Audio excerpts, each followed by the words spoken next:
Сонымен, балалар, бүгінгі біздің сабағымыздың тақырыбы Жүсіпбек Аймауытов «Ақбілек» романы. Жүсіпбек Аймауытов, көрініп тұр ма балалар сіздерге слайд? Иә. Қазір. Жүсіпбек Аймауытов жан-жақты өнер иесі, 8 қырлы, 1 сырлы, дарын 1889 жылы Павлодар облысы Баянауыл ауданында Қызылтау атырабында дүниеге келген. Оның әкесі Аймауыт кедей болғанымен, оның арғы тегі текті адамдар болған. Ол 15-16 жасында өзі ұмтылып, үй ішінің рұқсатынсыз Павлодарға қашып келіп, орысша, қазақша 2 сыныпты мектепке түседі. Бір жағынан сол жерде мектепте білім ала жүреді де, бір жағынан бала оқытып, қаражат табады. 1914 жылы Семейдегі оқытушылар семинариясына түсіп, оны 18 жылы аяқтайды. 29 жылы басталған зорбалаң кезінде қармаққа ілініп, 1931 жылы ату жазасына кесіледі. Қазақ әдебиеті алыптарының бірі ол ақын, прозашы, публицист, сыншы, аудармашы, педагог болған. Бір өзі әдебиет пен ғылымның әр саласында еңбек етті. Осындай әдебиетіміздің, театрдың, ғылымның дамуына айрықша қызмет еткен қаламгердің еңбектері 60 жыл бойы жарық көрмейді, тасада қалады. Бірақ та кейіннен 88 жылдан бастап Жүсіпбек Аймауытовтың өмірі мен еңбектері, мақалалары жарық көре бастайды. Ол Жүсіпбек Аймауытов көп еңбек сіңірген ақын жазушылардың бірі. Енді мынау бұл қызмет жолы туралы айтатын болсақ, ол 11 жылы, 14 жылы ауылда мұғалім болып қызмет атқарады. 19 жыл, 22 жыл аралығында ағарту комиссариатында алғашқы алқа мүшесі болады. 22-24 жылдар аралығында Қарқаралыда мұғалім болған. Яғни ұстаз болған, иә? Жаңа айтып өттік. 24-25 жылы Ақжол газетінде әдеби қызметкер, 26-29 жылдарда Шымкент педагогикалық техникумның директоры қызметтерін атқарған. Яғни 29 жылы осы директор қызметкерін атқарып жүрген кезде тұтқынға алынып, тұтқындалады. Енді балалар, осы Ахмет Байтұрсыновтың өмір жолы туралы қазір біз видеомен танысып көрейік. Көрініп тұр ма балалар видео? Иә, ойбай жоқ. Жазушы драматург, Енді көрінді. аудармашы, публицист. Жүсіпбек Аймауытов қазіргі Павлодар облысы Баянауыл ауданында дүниеге келген. Алғашқы шығармашылық қадамын 13 жасында өлең жазудан бастаған. 1907-1913 жылдары Баянауыл Керекудегі орысша қазақша 2 кластық мектепте білім алады. 1914 жылы Семей мұғалімдер семинариясына оқуға түседі. 1918-19 жылдары Мұхтар Әуезовпен бірге Семейде Абай журналын шығарып, екеуі деген бүркенші атпен Абайдың өмірі мен қызметі, Абайдан соңғы ақындар атты мақалалар жазды. 1921-22 жылдары Семейдегі Қазақ тілі газетінің редакторы, 1923-26 жылдары Ақжол газетінде бөлім бастығы қызметін атқарады. Жүсіпбек Аймауытов өзінің қысқа ғана ғұмырында артына аса бағалы мол әдеби, ғылыми мұра қалдырып үлгерді. Ол Уильям Шекспир, Александр Сергеев Пушкин, Лев Николаевич Толстой шығармаларын, бірқатар ғылыми еңбектерді аударды, психология, жан жүйесі атты зерттеу оқулықтарын жазды. Қартқожа, Ақбілек романдары, Күнікейдің жазығы повесі, Шернияз, Мансапқорлар пьесалары қазақ әдебиетінде өзінің жоғары бағасын алды. Жүсіпбек Аймауытов шығармаларының басты тақырыбы қазақ даласының әлеуметтік тұрмысы, махаббат, оқу, білім мен бостандық идеясы. Жүсіпбек Аймауытұлы 1926-1929 жылдары Шымкент педагогикалық техникумында директор болады. 1929 жылы Қазақстандағы ұлтшылдық ұйымымен байланысы бар деген жаламен тұтқындалып, 1931 жылы ату жазасына кесіледі. Артында Муз атты қызы, Бектұр Жанақ атты ұлдары қалған. Жүсіпбек Аймауытовтың шығармашылық мұрасы 1989 жылы толықтай ақталды. Міне, осы видеоны тыңдадыңдар ғой балалар. Осы видео бойынша қазір тапсырмалар орындаймыз. Тапсырмалар орындамас бұрын бірінші глоссарий жазып алайық. Дәптерлерің, қаламдарың бар ғой. Бүгінгі сабағымыздың жаңа сөздері бұл Кереку. Жазып аламыз. Глоссарий. Кереку қазіргі Павлодар қаласының бұрынғы атауы. Семинария. Орта білім беретін арнайы оқу орны. Бүркеншік ат, лақап ат дегенді білдіреді. Автордың өзінің шын есімін ауыстырып қолданатын ойдан шығарылған есімі. Осы үш сөзді, жаңа сөзді жазып алайық, балалар.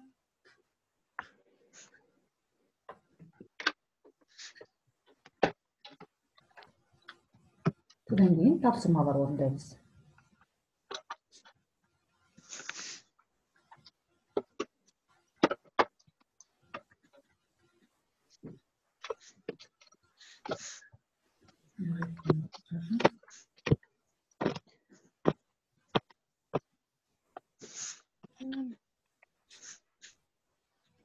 Кереку қазіргі Павлодар қаласының бұрынғы атауы.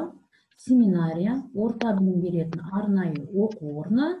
Бүркеншік ат дегеніміз, яғни лақап ат, автордың өзінің шын есімін ауыстырып қолданатын ойдан шығарылған есімі. Болдық па? Иә. Аха, жақсы. Онда ары қарай кеттік. Тапсырмалар орындаймыз. Жаңа бізде кездескен, видеода кездескен сөздерді осы жерде қолданамыз. Жүсіпбек Аймауытұлы 1929 жылы қандай сылтаумен тұтқындалып, 31 жылы атылды? Қандай сылтаумен тұтқындалды? Жаңа айтылды ол видеода. Халық жауы ма? Халық жауы тағыдан. Қалай? Ұлтшыл. Қоғам қайры.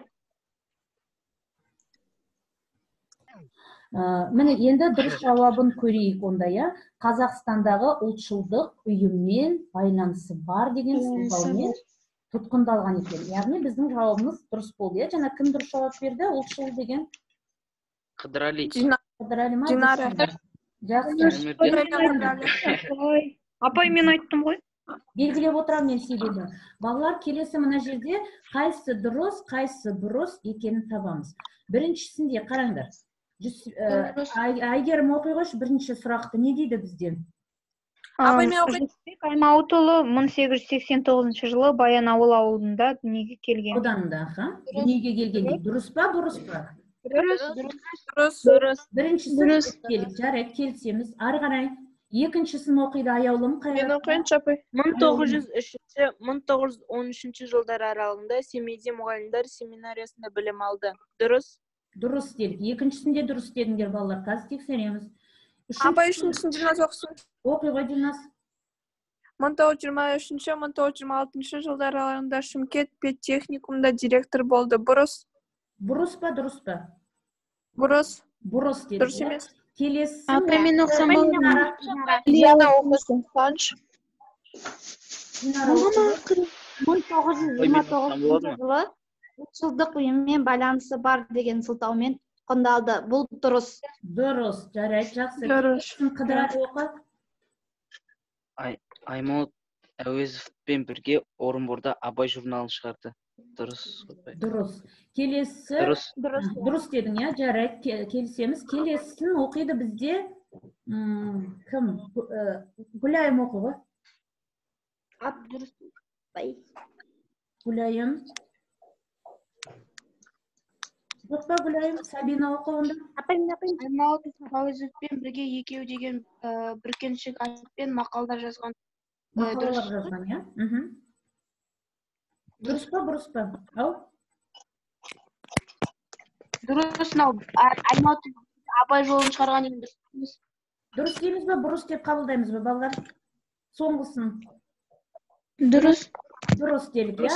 Онда қараңдар. Біріншісін дұрыс дедік, екіншісін дұрыс дедік, үшіншісі дұрыс па? Бұрыс дедік. Дұрыс дедік. Төртіншісі дұрыс, бесіншісі бұрыс дедіңдер. Дұрыс дедік па? Келесі соңғысы бұрыс дедік. Ал онда жауабын көрейік, балалар. Қараңдар. 89 жылы Баянауыл ауылында дүниеге келген екен. Бұл дұрыс. Екіншісін сендер дұрыс дедіңдер, ол дұрыс емес, яғни бұрыс. Келесі 23-26 жылдарда Шымкент педтехникумда директор болып жұмыс атқарады. Бұл дұрыс. Дұрыс екен. Ұлтшылдық ұйыммен байланысы бар деген сылтаумен тұтқындалады. Негізі мында бұрыс деп тұр, бірақ ол дұрыс. Ұлтшылдық ұйыммен байланысы бар деген сылтаумен тұтқындалады. Ары қарай Абай жолы журналын шығарады. Соңғысы бізде бұрыс екен, иә? Міне осылай біз жауаптарды белгіледік. Келесі тапсырма. Бос орынға қажетті сөзді қоямыз. Дилназ оқы. Мына қажетті сөздер сендерде. Дилназ. Қазір апай. Апай мен оқиыншы. Апай мен оқиыншы. Нұрия. Тыңдасаңдаршы, оқып жатқан адамды. Қаламыз Дилназ. Оқи ғой. 1918-19 жылдары Мұхтар Әуезовпен бірге Семейде Абай журналын шығарып, екеу деген бүркеншік атпен мақалдар жазады. Абай деді. Дұрыс жауабын көрейік. Абай журналын шығарып, екеу деген бүркеншік атпен мақалалар жазған екен. Өте дұрыс. Дилназ, жарайды, жақсы. Келесі балалар бізде тест.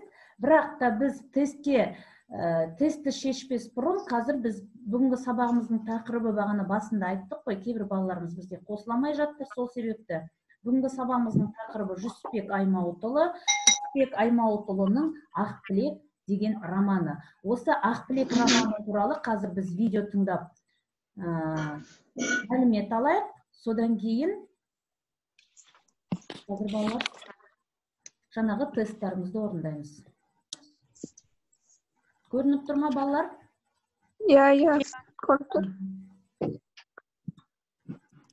Бірінші тарихы мен мазмұны туралы мәлімет аламыз. Енді қосылады шығар деген ойдамын.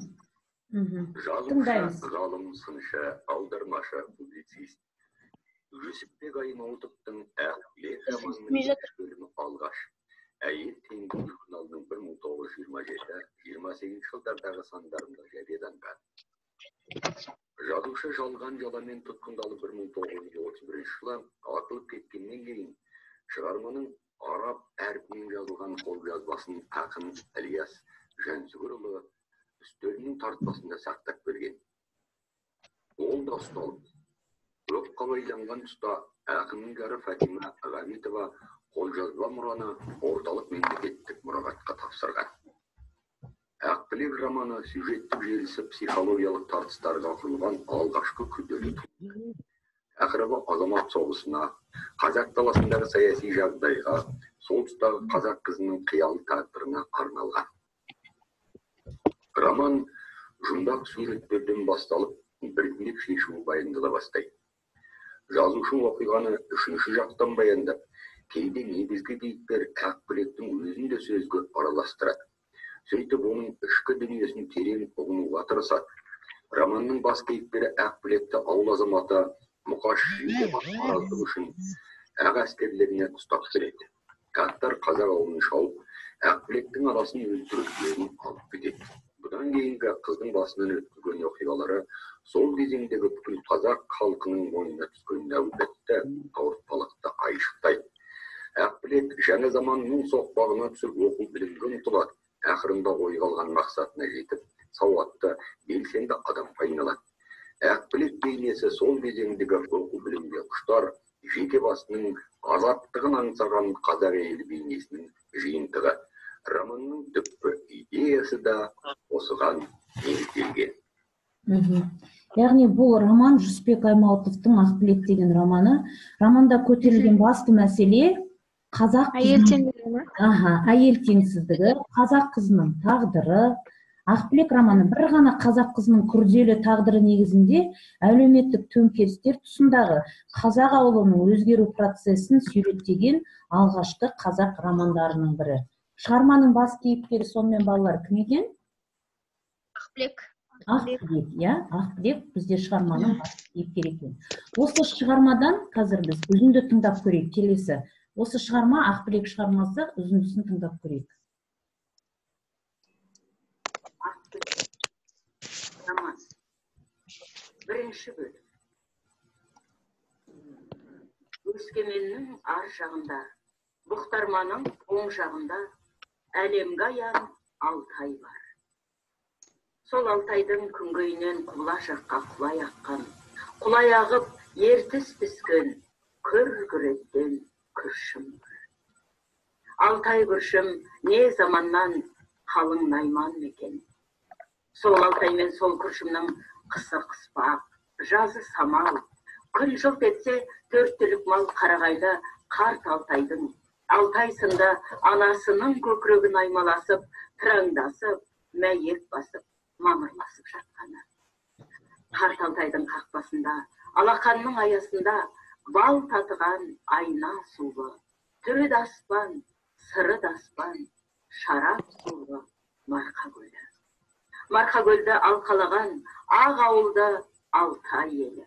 Алтай елі, Алтай жазы тау еркесі. Киік болып, өзге елдерден биік болып, Марқа көлдің самалына сайран етіп жатқаны. Марқа көлдің суы балдай. Марқа көлдің суын ішіп, отын жеген сарғарын, құтам емшек жануардың бауырынан сүт сорғылап, сүт емес-ау, құт сорғылап, көнек-көнек лықылдай.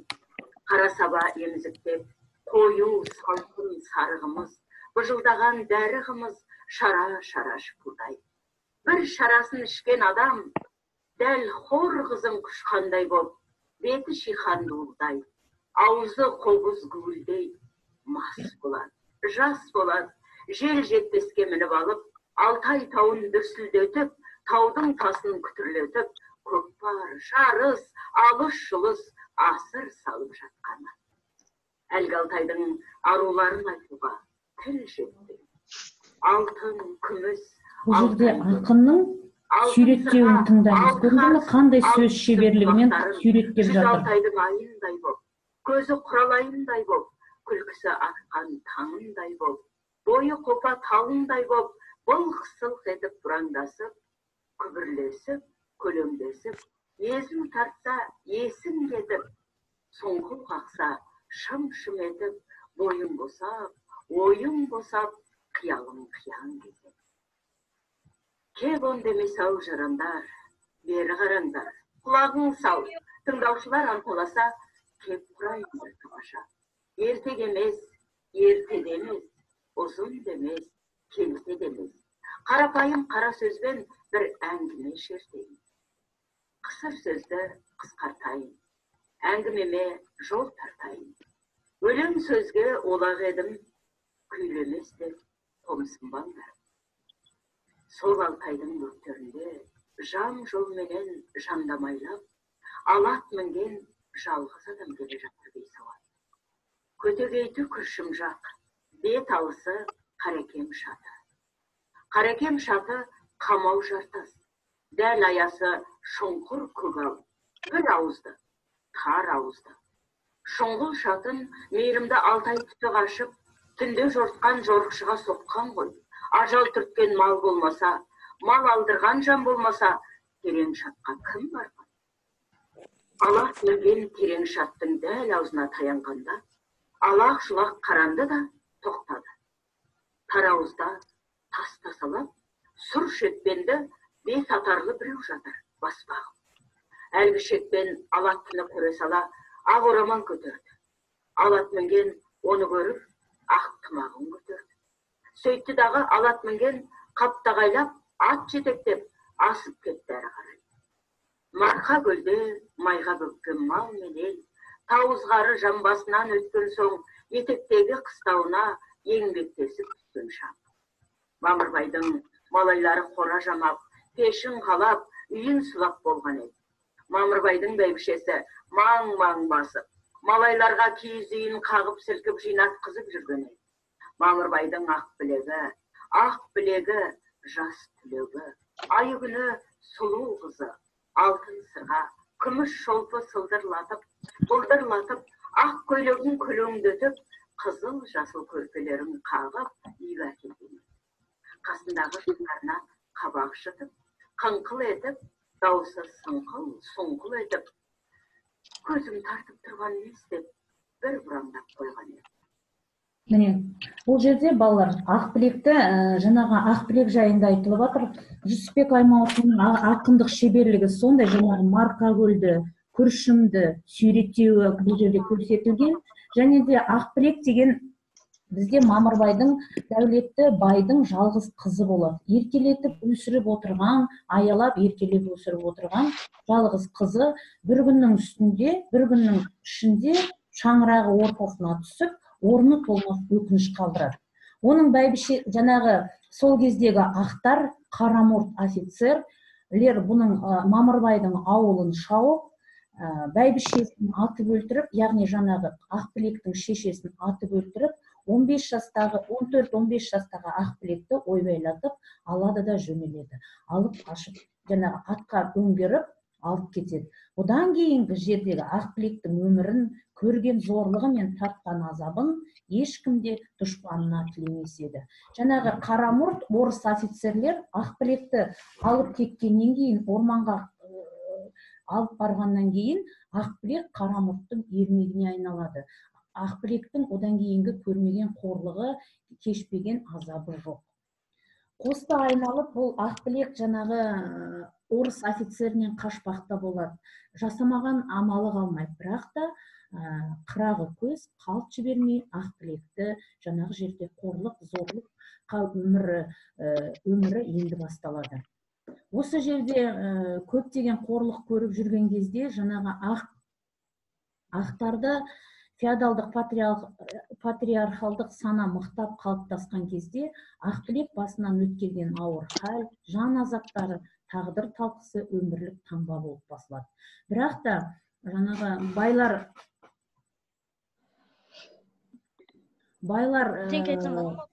ау? Бір нәрсе айтсам бола ма? Айта ғой. Бір таң қалатыны, мысалы, солай қорлық, зорлық көреді ғой қыз балалар.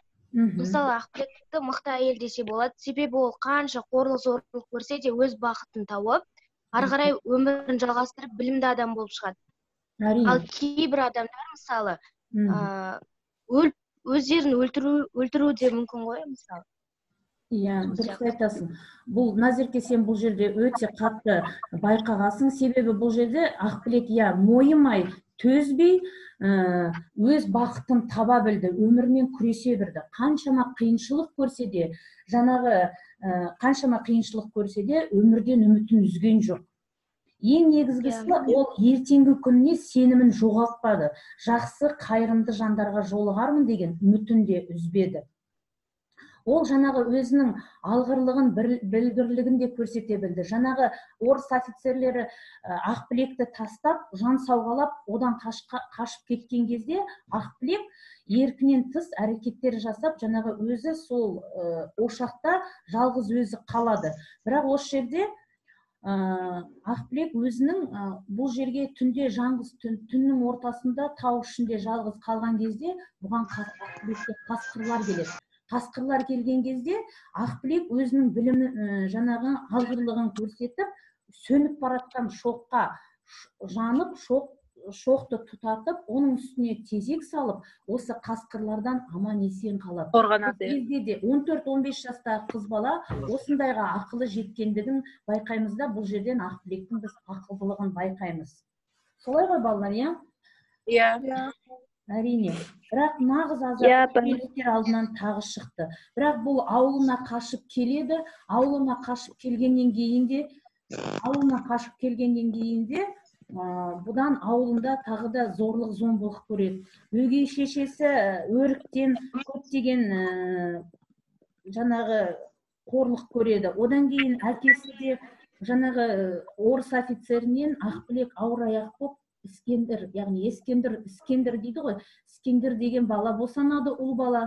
Осыны әкесі, сен біздің бетімізге күйе жақтың, ауылымызға мазақ болдың дегендей көптеген қорлық көрсеткеннен кейін, ол ағасы, қаладағы ағасы Төлегеннің артынан іздеп барып, оқуға түседі. Жаңағы Назерке айтқандағыдай, бұл жерден нағашысы Камилямен кездесіп, өз өмірлері төңірегінде өрбіткен сұхбаттары, Балташ деген, сол жерде Балташ деген жігітпен кездесіп, Балташ бұның өткен өмірін біле тұрса да, оған қарамастан осы Ақбілекке ғашық болады.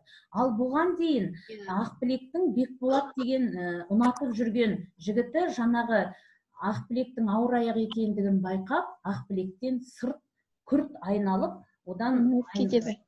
айналып, яғни Ақбілекке қарамай кетеді. Қазір балалар енді қайтадан слайдтарымызға келейік, одан кейін қайтадан жаңағы жалғастырамыз. Біз мынаны жаздық па сендермен? Шығармашылығын балалар жазып алыңдар қазір, шығармашылық жолы. Дәптерлерімізге шығармашылық жолын жазып алайық.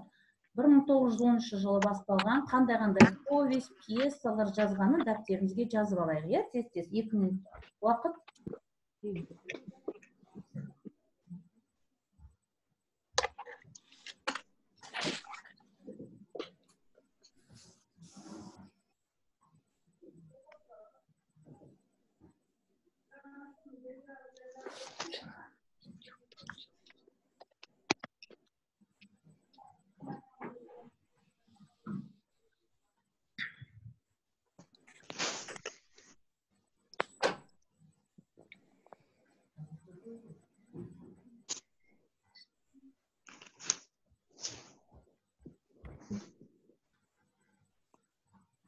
Выбай заканчивается время дейді. Балалар өткендегідей уақытымыз тағы да бітіп қалмасын. Жаздық па балалар? Кружок өте салайық апай. Ау, сендер бұны бар суретке түсіріп алыңдар, что-то біздің уақытымыз біте бастады дейді ғой. Иә апай. Ой, бұл көрінбей қалдық па? Иә, көрінбей тұр. Тапсырма не бересіз үйге? Үй тапсырманы қазір неге түсіріп жіберемін. Тест орындауымыз керек балалар, біз қазір тест орындаймыз. Көрініп тұр ма? Көрініп болды. Қазір тест орындаймыз балалар. Жаңа біз алған мәліметтеріміз бойынша сабақтың соңында тест орындаймыз дедік қой қазір. Міне бірінші сұрақ. Жүсіпбек Аймауытұлының 1989. Дәптерлеріңді алыңдар балалар. Одан кейін белгілеңдер. Біріншісі Аймауытұлының дүниеге келген жылы. А, Б, С деп қана белгілей беріңдер біріншіден. Белгіледік, иә? Келесі екінші сұрақ мынандай. Қай өңірде дүниеге келген? Павлодар облысы Баянауыл ауылында. Баянауыл ауылында. Өзіміз тексереміз, иә, содан кейін. Өзіміз белгілейміз. Содан кейін дұрыс жауаптарын көрсетем, өздерін тексересіңдер. Үшіншісі, Аймауытұлының шығармаларын тақырыбын белгілеңіз.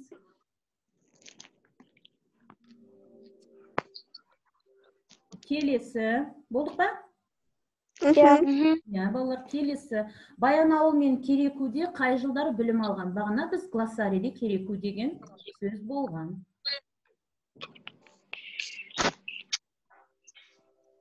Павлодар, иә, ол Кереку деген қазіргі. Белгіледік па? Иә. Келесі, үлгеріп атырмыз ба балалар? Келесі, 23-26 жылдар аралығында қандай қызмет атқарған? Бағана болған, иә, бұл мәлімет. Иә. Келесі, ары қарай кеттік. Аймауытұлының повесін көрсетіңіз. Ақбілек. Анжели. Белгіледі балалар? Иә.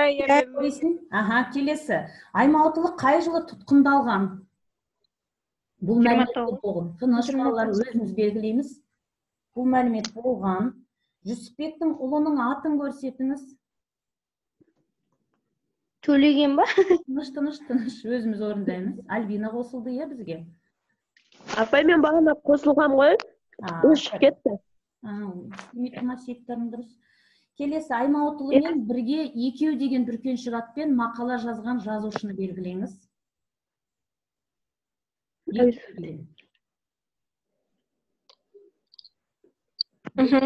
Келесі, Аймауытұлы алғашқы өлеңін неше жасында жазған? 15. Қыздар өздеріне 6 минутымыз қалды. Болды ғой? Енді көрейік. Жарайды, біріншіде сендер дүниеге келген жылы қай жылы деп көрсеттіңдер? А жауабы 89. Жарайды, жақсы. Екіншіде? С жауабы. Павлодар, Баянауыл. Үшіншіде? Павлодар, Баянауыл. Жоқ, үшінші шығармаларын табып Апай В. болады. белгіледіңдер, иә. Келесі Баянауыл Керекуде қай жылдары білім алды? А. А дедіңдер, иә. 1903. Ау? Келесі 26-26 жылдары қандай қызмет атқарды? Жауабы С. Апай. Апай Д деді. Д. Жарайды. Келесі повесть қандай? С. Ақбілек С. Жоқ, Күнікейдің жазығы. Күнікейдің жазығы. Жарайды. Жақсы. Повестін сұрап тұр балалар. Келесі қай жылы тұтқындалды? 31.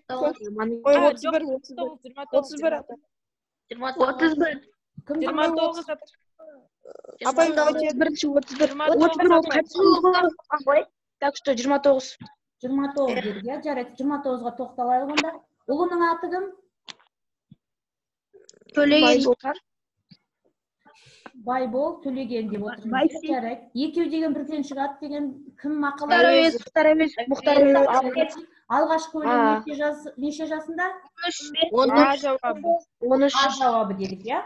А жауабы дедік, жарайды, жақсы. Онда жауаптарын, дұрыс жауаптарын көрейік. Яғни ол өлең жазылған екен. Екеу деген бүркеншік атпен дұрыс айтасыңдар, Мұхтар Әуезовпен бірге жазған. Келесі ұлының аты Бектұр екен. 29 балалар шатасып отырсыңдар. 31 жылы ол қайтыс болды ғой. Ал 29 жылы ол тұтқынға алды. Ұлтшылдық байланысы бар, иә, ұлтшылдармен деген. Келесі Аймауытұлының Күнікейдің жазығы. Сіздер Ақбілек деп шатасып отырсыңдар. Ақбілек роман екен. Ақбілек романымен танысамыз дедім. Естеріңдер ма? Сол себепті бұл жерде шатастыңдар, иә? 23-26 жылдары Ақжол газетінің бөлім бастығы болған. Үштерде де сендер қателесіңдер. Апай, мен дұрыс айттым ғой Ақжол бөлімінің. 26-29 жылдар аралығында ол... Мен дұрыс айтқан негіз. 1907-1910. Бағана мен айттым ғой. 29 жылдар аралығында директор болып жүрген кезінде тұтқындалады деп естеріңде ма? Ал сендер бұл жерде шатастыңдар, иә? Келесі білім алған кезде бұл А дедіңдер, дұрыс емес, Б екен. Келесі шығармалар тақырыбы бұны дұрыс дедіңдер, иә? Білім азаттық. Не болып кетті, апай? Дауысым естілмей жатыр ма? Болды. Павлодар облысы бұл дұрыс, және де 89 жылы бұл жауабымыз дұрыс. Енді балалар, қайтадан жаңағы слайдымызға барамыз да, үйге тапсырма және де сабағымызды қорытындылаймыз. Көрініп тұр ма балалар? Слайд көрініп тұр, иә? Жақсы.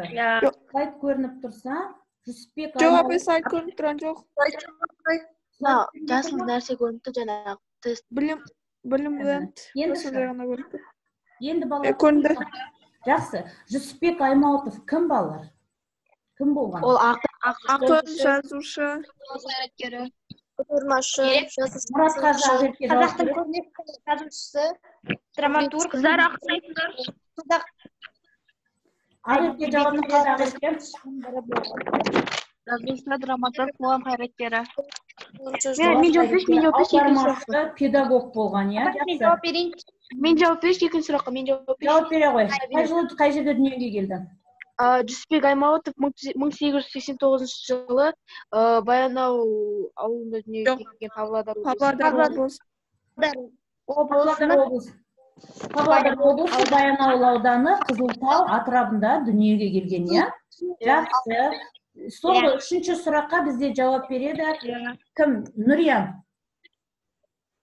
Нүрия жауап береді. Тездетіңдер уақытын. Аха. Қандай шығармаларын білесіңдер? Ақбілек. Ақбілек. Дұрыс бола берсін. Ақбілек. Күнікейдің жазығы. Күнікейдің жазығы. Повесі. Ел қорғаны, Қанапия повесі, Шәрбану әңгімесі. Дұрыс айтасың. Қартқожа. Рахмет балалар. Дұрыс. Яғни осындай шығармалары бар. Осы шығарманың басты кейіпкері Ақбілек өз бақытына жете алды ма балалар? Иә. Жете алды. жете алды, иә? Себебі ол ешқандай қиыншылыққа мойымай, төзбей, өз бақытына жете алды. Келесі, Ақбілек өміріндегі Бекболат пен Балташтың рөлі қандай? Балташ. Бекболат жаңағы орыс офицерлері алып қашып кеткенге дейінгі ұнатып жүрген жігіті болса, Балташқа кейіннен қосылады. Бекболат қандай істер, әрекеттер көрсетті, Балташ қандай әрекет істеді? Балалар? Абай Бекболат деген жігіт емес па, иә, тастап кеткен? Иә, мен жаңа айтып өттім, бірақ сендер кішкене бұл жерде ұмытып қалдыңдар ғой деймін, иә? Енді үшінші сұраққа жауап берейікші. Романның бас кейіпкері Ақбілек қандай мінез, іс әрекеттерімен көрінеді? Оған ұқсас тағы да қандай кейіпкерлерді білесіңдер? Осындай әйел теңсіздігі, осындай Баян сұлу, тағы да. Қыз жете